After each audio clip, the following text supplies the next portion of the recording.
Assessing dietary habits is a complex but essential part of nutrition research and public health. There are many different methods available to estimate what people eat, each with its own strengths and weaknesses. No single method is perfect for every situation, so researchers must carefully select the approach that best fits their study objectives and population. In this video, we'll explore the main traditional and modern dietary assessment methods, discuss their uses, and highlight key issues like measurement error, bias, and the impact of new technologies. Let's begin by understanding why dietary assessment is so important and what challenges researchers face in this field. There are several main methods used to assess dietary intake: food records, 24-hour dietary recalls, dietary history interviews, and food frequency questionnaires, or FFQs. Each method collects information in a different way, and the choice depends on the research question, the population being studied, and practical considerations like cost and participant burden. In addition to these self-report methods, biomarkers and direct observation can provide objective data. New technologies are also transforming how dietary data is collected and analyzed, offering exciting opportunities for the future. Food records, sometimes called food diaries, require participants to record everything they eat and drink, usually as soon as possible after consumption. This method can be open, semi-open, or closed, depending on how much structure is provided. Portion sizes can be estimated using household measures, food photographs, or even by weighing foods. While food records can provide very accurate data, they require participants to be literate and highly motivated, and the process can be burdensome. This can lead to response bias, as those most interested in diet and health are more likely to participate. With advances in technology, food records can now be completed online or with mobile devices. Participants may use apps or websites to log their meals, sometimes uploading photos of their food. This can make the process more engaging and less burdensome, and may improve the consistency of data. However, there are still challenges, such as blurry or incomplete images and difficulties in identifying foods from photos. Despite these limitations, digital food records represent a promising direction for dietary assessment. Food records are particularly useful for national food consumption surveys, especially in children. Recording intake on 2 or more non-consecutive days helps researchers estimate both within-person and between-person variation in dietary intake. This allows for a more accurate picture of usual intake at the population level. However, young children under 10 years old usually cannot complete food records themselves, so parents or caregivers often fill them out. The method is recommended in Europe for the youngest age groups. The main strength of food records is that they do not rely on memory, which can make them very accurate, especially if foods are weighed. However, the process of recording can influence eating patterns, and the high burden may lead to underreporting or undereating. Respondents must be literate and cooperative, which can result in a sample that is not representative of the general population. For these reasons, food records are best used for short periods, typically no more than 3 or 4 consecutive days. The 24-hour dietary recall involves asking participants to remember everything they ate and drank in the previous 24 hours. This method is usually conducted as an interview, either in person or by phone, and often uses multiple passes to help jog memory and ensure completeness. Portion sizes are estimated using household measures, food models, or photographs. The 24-hour recall is less burdensome than food records and does not require literacy, but it does depend on the participant's memory and ability to describe foods accurately. Modern 24-hour recalls are often computer-assisted, using systems that guide the interviewer or even allow participants to complete the recall themselves online.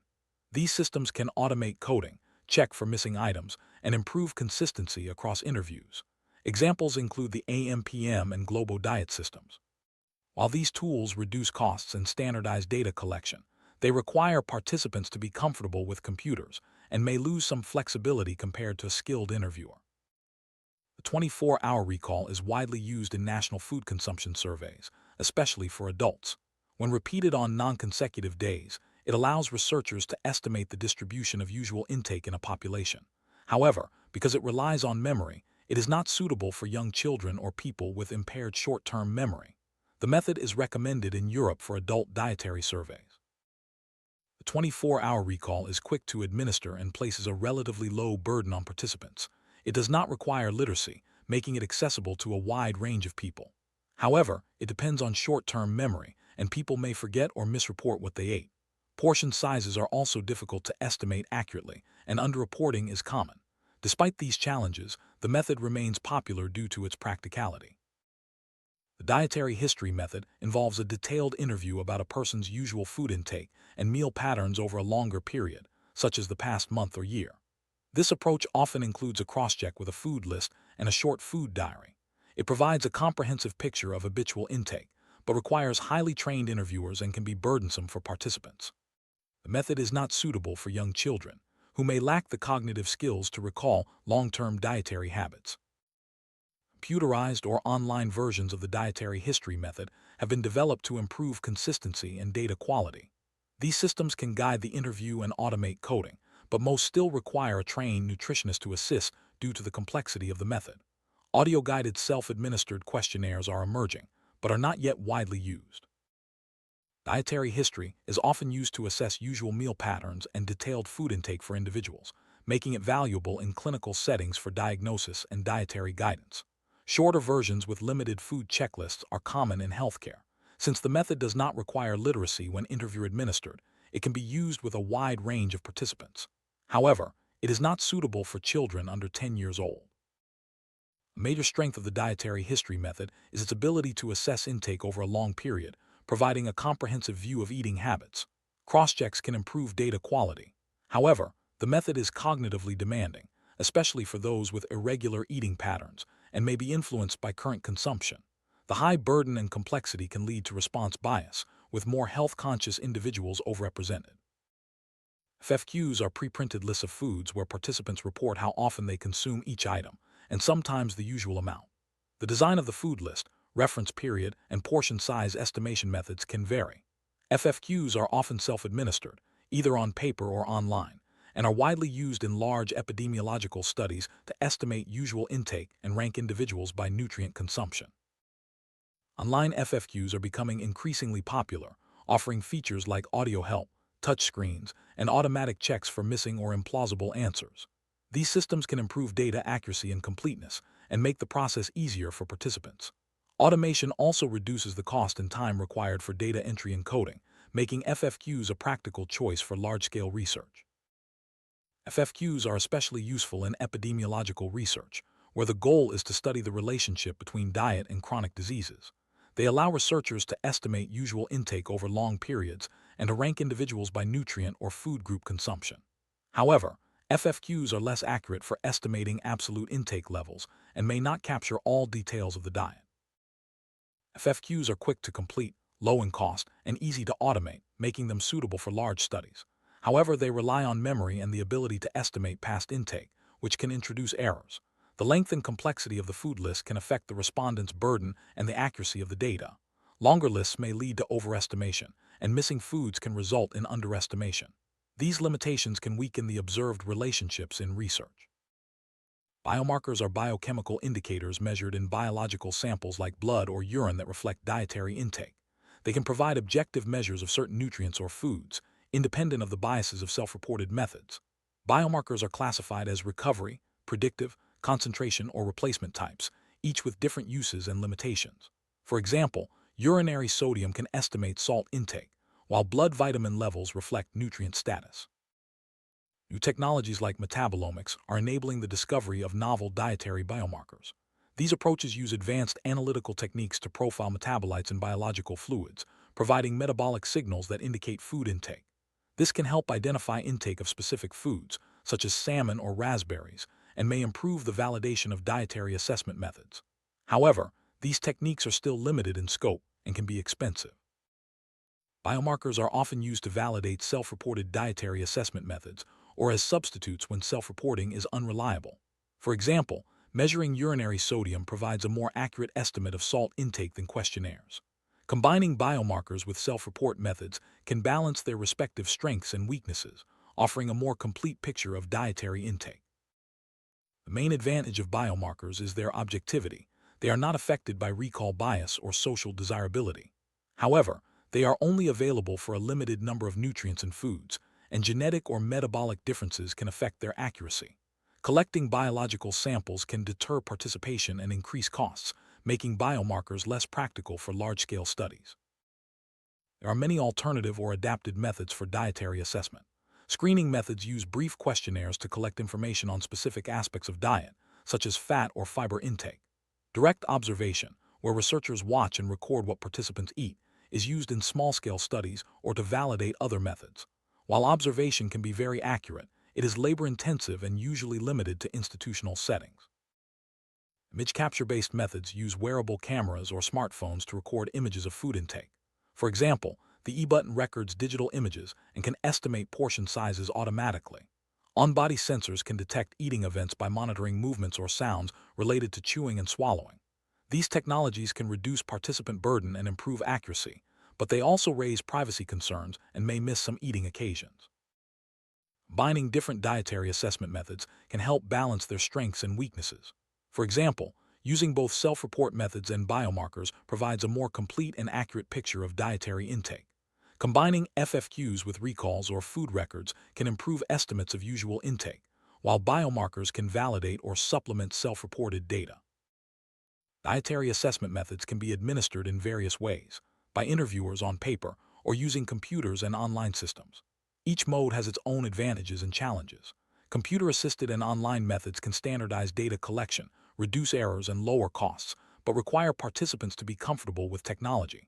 Interviewer-administered methods offer flexibility and can adapt to the participants' knowledge and skills. New technologies in dietary assessment, such as computer-assisted interviews and online self-assessment tools, offer several benefits. They can increase participation rates, reduce the burden on both participants and researchers, and improve the accuracy and precision of data. Automation also standardizes the process, reducing human error and making large-scale studies more feasible. While technology-based methods offer many advantages, they also have limitations. Participants must be computer literate and have internet access. Automated systems may lack the flexibility of a skilled interviewer, who can tailor questions to the participant's knowledge and clarify ambiguous answers. Some participants may feel less comfortable with technology, which can affect data quality. Objective methods like direct observation or the use of wearable cameras remove the need for participants to self-report their intake. This can provide a more accurate account of what is consumed, especially when paired with weighing of foods. However, being observed may change eating behavior, and some foods may be visually similar but nutritionally different, making it hard to distinguish between them. Accurate dietary assessment depends on detailed food description and classification. This includes information about preparation methods, fat and sugar content, and whether foods are fortified. Participants may not always know these details, so inspecting packages or using food photographs can help. Standardized systems like EpicSoft use multiple characteristics to describe foods, aiding in data collection and comparison across studies. Dietary supplements can be important sources of nutrients, especially in affluent populations. Assessing supplement use requires information on the type, brand, strength, and frequency of use. Since participants may not recall these details, inspecting packages, reading barcodes, or collecting images can improve accuracy. For large studies, frequency of use by supplement category is often the most practical information to collect. Estimating portion size is crucial for converting food intake into nutrient intake. Participants may use calibrated scales to weigh foods, but this is burdensome and can affect participation. Portion size estimation aids, such as food photographs, models, and household measures, help participants provide more accurate estimates.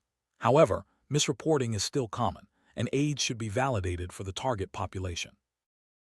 Young children under 7 years old cannot reliably report their own dietary intake, so parents or caregivers often act as surrogate respondents. Studies show that parents are accurate reporters for food eaten at home, but less so for out-of-home consumption. From age 8 onwards, children's ability to self-report improves rapidly, but issues like memory, attention span, and food knowledge still affect accuracy. To improve recall accuracy in children, it's important to minimize the time between eating and reporting. Visual aids like food photographs and engaging technologies can help children estimate portion sizes more accurately. By adolescence, cognitive abilities are fully developed, but motivation and body image concerns may still affect reporting. Making the process engaging can increase cooperation and data quality. For adults up to around age 70, standard dietary assessment methods can be used. In older adults, memory decline may require adaptations, such as combining food records with memory aids or using picture sort techniques. Interviewer administration or reviewing completed questionnaires is important to ensure completeness and accuracy, especially for those over 80 years old.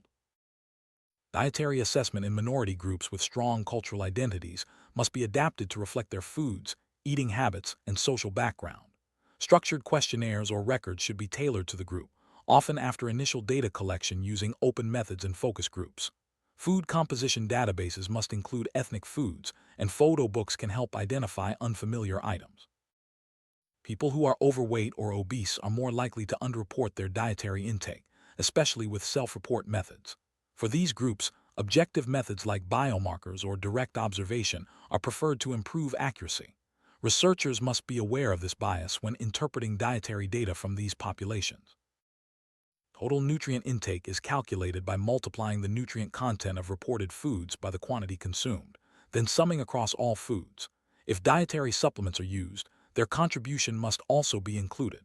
This process requires accurate food composition databases and careful data handling to ensure reliable results.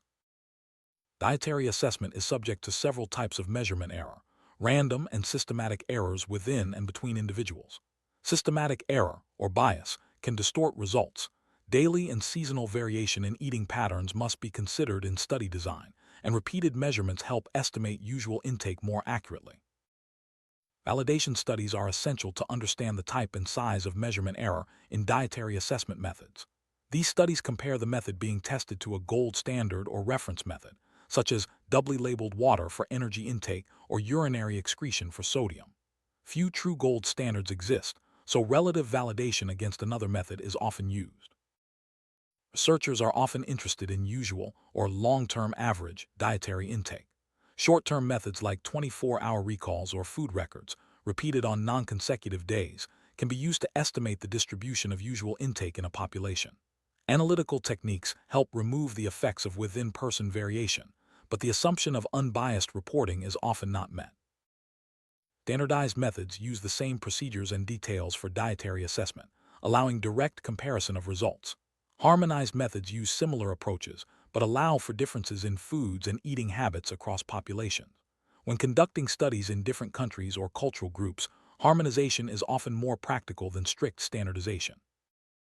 Selecting the appropriate dietary assessment method depends on the study objectives, population, and setting. Often, existing methods need to be adapted or new ones developed. Thorough preparation, pilot testing, and interviewer training are essential for success. When using new technologies, testing in real-world settings is crucial to ensure feasibility and validity. New technologies in dietary assessment can increase participation rates, reduce underreporting, and improve accuracy and precision.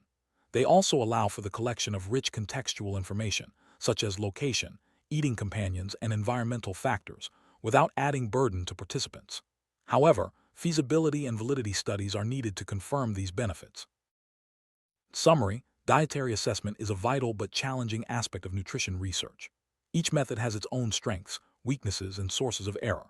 The choice of methods should be tailored to the study's objectives and population, and new technologies offer promising ways to improve data quality and participation.